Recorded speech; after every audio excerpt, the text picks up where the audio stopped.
There is a simple naming convention with Java that helps keep things straight. This naming convention has become refined over the years. It started with C and has been expanded into some specifics for Java and for Java beans. Java is case sensitive. That is, as far as Java is concerned, there are 52 letters in the alphabet, 26 little ones and 26 big ones. Under no circumstances does Java ever get them confused. Using the wrong case is just another way of misspelling a name. Constant values are in all uppercase. That is, any data item that is declared as final, which makes it a constant, is written in all uppercase letters.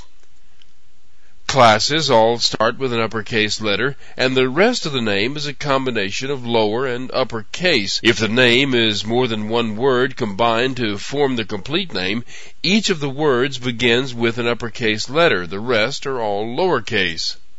Methods begin with a lowercase letter. In fact, the entire method name may be in lowercase, but quite often a method name is derived from combining more than one word, and those other words begin with an uppercase letter. Only the first word in the name begins with a lowercase letter.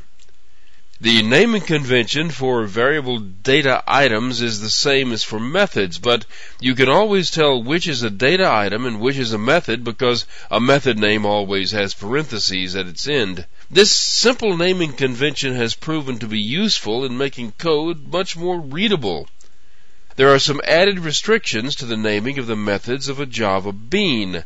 A Java bean contains variables that can be set to change the state of the bean object. These variables, sometimes called properties, can be set and retrieved externally, and the methods that do this setting and getting have a standard naming convention. This way, code can be generated to handle a bean by a program that only has a list of the variable names and types.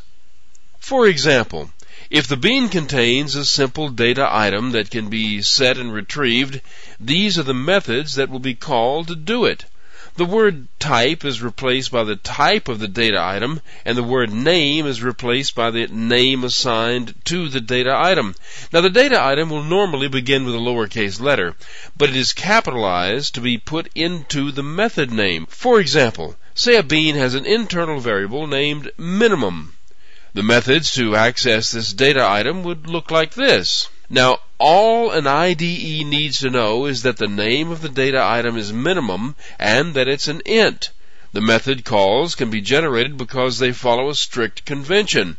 But that's not all.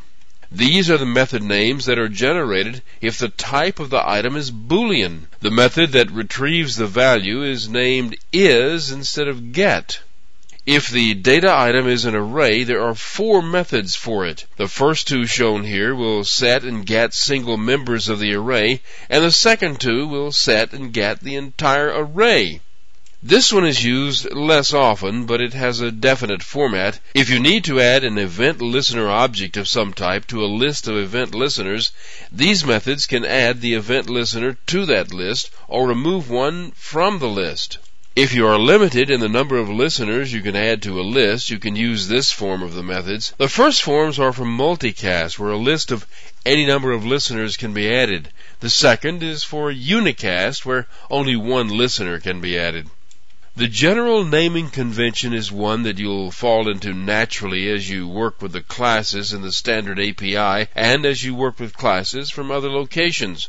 Almost everybody follows it. The bean naming convention is a bit more strict, and it's the one that's on the certification exam. It makes sense, and once you see the pattern of it, you'll start using it for everything. I know I do. It makes the code much easier to read.